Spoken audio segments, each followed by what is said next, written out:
Buenos días. En relación a este último texto que tendrán de lectura y de trabajo en las comisiones, me estoy refiriendo al texto de Leligua y Scangarello, Psicología y Educación. Ustedes tendrán entonces dos capítulos para su lectura. En el primero de ellos hay referencias puntuales en lo que es el vínculo y la tensión, podríamos decir, entre la psicología y la educación. De allí es que las autoras en un primer momento definen a la educación, lo digo textual, como un proceso de constitución humana y de transformación integral de las personas, y que por la misma, o sea, por la educación, devenimos en sujetos sociales. Cuando definen a la psicología, dicen que, bueno, esta ciencia explica cómo la persona constituye su subjetividad, cómo es el desarrollo interno de la misma, cómo se modifica a partir de la acción o el intercambio con los otros y forma su propia identidad. Y explica también la vinculación con el conocimiento y el vínculo propio, como ya dije, con las otras personas. Entonces, dirán las autoras, una primera conclusión es justamente la importancia del conocimiento psicológico para comprender a la educación, a la enseñanza y al aprendizaje. Bien, en otro momento van a plantear que, la importancia justamente de estos dos campos por lo ya mencionado, ¿no? Antes de señalar brevemente características de la psicología, ellas van a decir que en el inicio, como ciencia madre, fue la filosofía la que se encargó del conocimiento, acá diríamos del alma, de la persona, ¿sí? Y que es recién en la modernidad cuando la psicología como ciencia va, separándose de la filosofía, ¿no? Y esto es recién en el siglo XIX.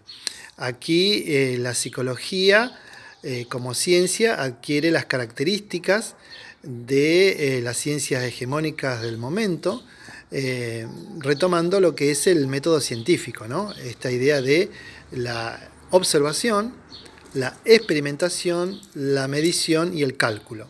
En este sentido, entonces, es recién a partir de esta etapa donde la psicología, tiene como objeto justamente al hombre, ¿sí? De alguna manera el transitar de esta psicología desde esa época a la fecha, va a tener que ver con las concepciones, las perspectivas que se han ido instalando, ¿sí?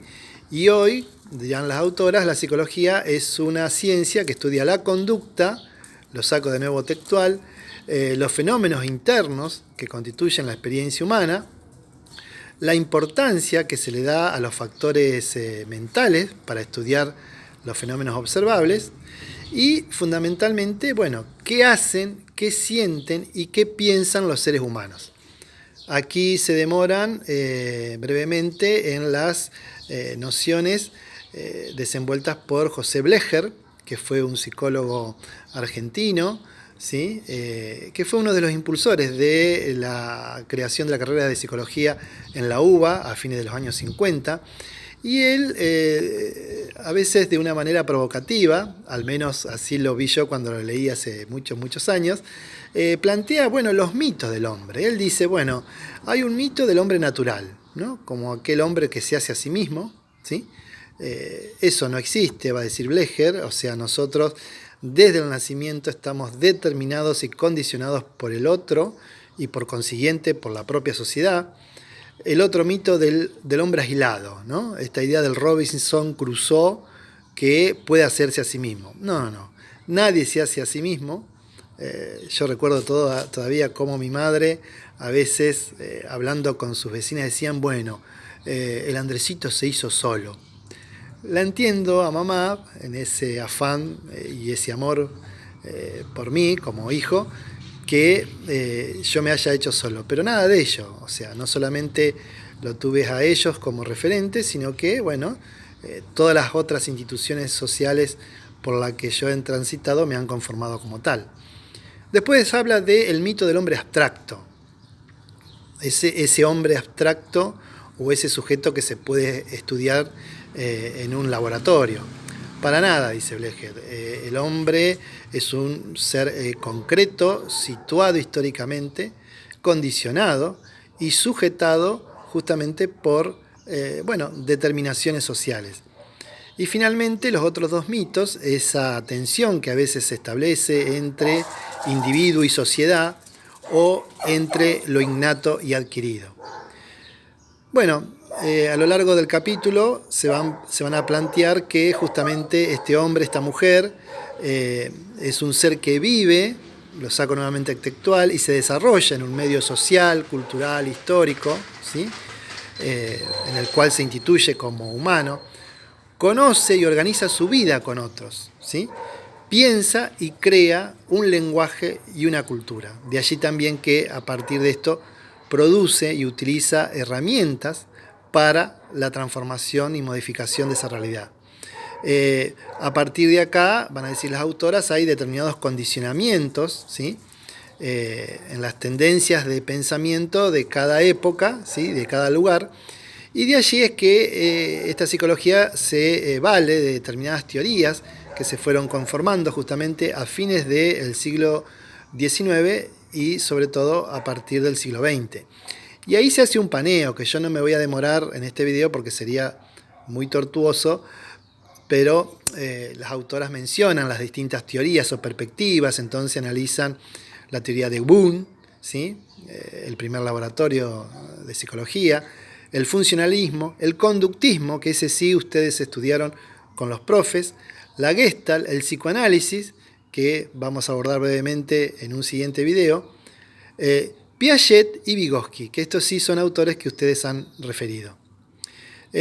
Finalmente, cuando analizan esta tensión o esta relación entre la psicología y la educación, primero caracterizan de que cada una de ellas son campos, ¿sí? O sea, campos que serían como, de alguna manera las investigaciones o los estudios que se han realizado tanto en psicología como en educación, ¿no? Ellas dicen que los campos son un conjunto de conocimientos teóricos y prácticos cuya relación es complementaria y recíproca. Y ahí abordan brevemente justamente esta relación entre psicología y educación, ¿sí? Aquí para nosotros lo importante, como lo dicen ellas también, es saber qué conocimientos, saberes pedagógicos son considerados necesarios para entender lo educativo, la práctica educativa, la práctica pedagógica y la propia formación docente. Y ahí analizan brevemente una definición tentativa de psicología educacional o psicología educativa, entendida como una disciplina puente entre la psicología y la educación, que estudia la conducta, lo saco de nuevo textual, que tiene lugar en situaciones educativas y los cambios que se producen como resultado de la práctica intencional de la enseñanza y del aprendizaje, ¿no? Por supuesto que aquí la idea es que se acude o se vale o nos valemos de la psicología educativa para fundamentar decisiones, para armar una planificación, para intervenir en una discusión con otras compañeras, ¿sí? Entonces, esta psicología justamente está conformada por teorías que ayudan, dicen las autoras, a analizar y comprender el fenómeno educativo y mejorar el aprendizaje y el desarrollo humano. Bien, estos son elementos breves o nociones breves del capítulo 1 del texto de Leligua y Scangarello. Buenos días.